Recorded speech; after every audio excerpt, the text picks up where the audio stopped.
Hey, so in today's video, since I'm in the process of turning my interactive maps music cues into a soundtrack type album, I'm going to show you what the difference is between those two things in one of my Reaper projects. So let's have a look. Okay, this is the project for one of the pieces of music. I call this one the Overgrown City. And this is music that plays in the... I think it plays at the Plaza of Unity area in the map. So let's take a listen to some of these cues.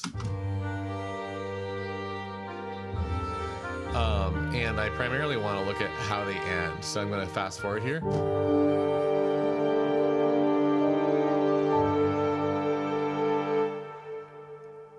So that one's kind of your intro cue. And what happens at runtime is that another one will get played afterward. And in sort of like game audio type situations, you're going to have rules for that are in code. And I'll go into that at another time probably. Well, maybe I'll do it in this video if I get bored. But you'll see that I have these markers that are listing some type of information.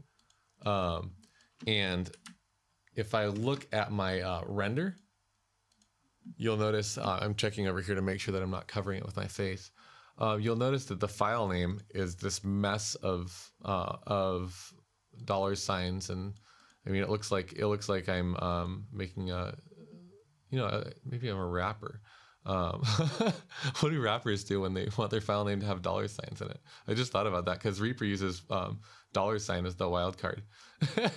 Anyway, basically, region number is going to be the region number. Time signature is going to be the time signature at that time. Length beats is going to be how many bars and beats the region is, and I'm using region render matrix to render out a bunch of different files. And let me grab that for you. I think I can just float it. Oh god, that makes it giant. Basically, I can decide which of these regions I want to render. And in this case, I'm going to be rendering an 8th region that's not there yet. So we'll take a look at that at another time.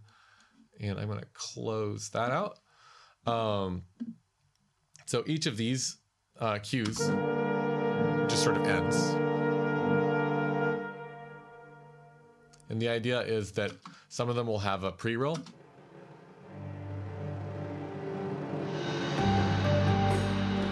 And they all have some kind of a post-roll because this particular track has a ton of reverb. Even if you don't have a ton of reverb, just the decay of the last note is going to have to go into your post-roll.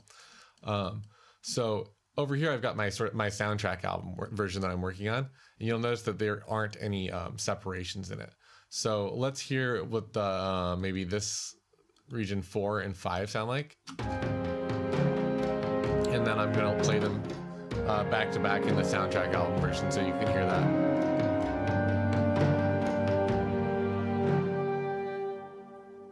And this is region 5.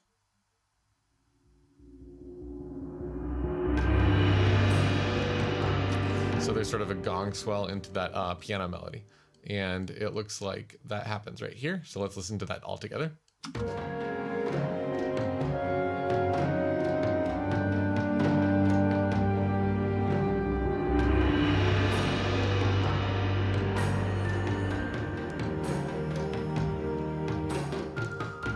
Cool.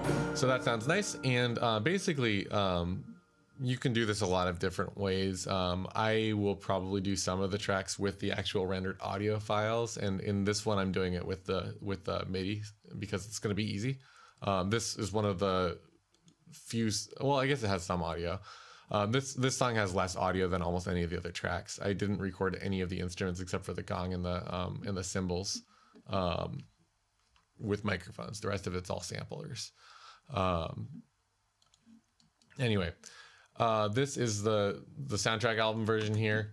Basically what I want to do with that is to have some kind of a, I'll make a region, and that'll be the OST version.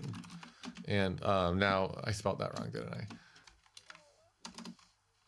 And if I look in the region render matrix, now I've got that available here. I can check that off, grab it from the master mix, and now when I go to the render, that'll render out this way. I'll rename the file later, and I'll probably master these in a different session. So that's basically all I need to do. I might actually bypass some of my master bus processing. But I mean, it all sounds good to begin with. So, you know, why shouldn't I just keep it like this? Let me make sure that the tail doesn't get cut off.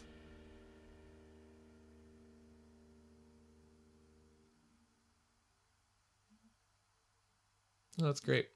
Okay. This will work, and then all I have to do is go in and render it. I'll have to pick a new file path for that, but that's basically the whole process.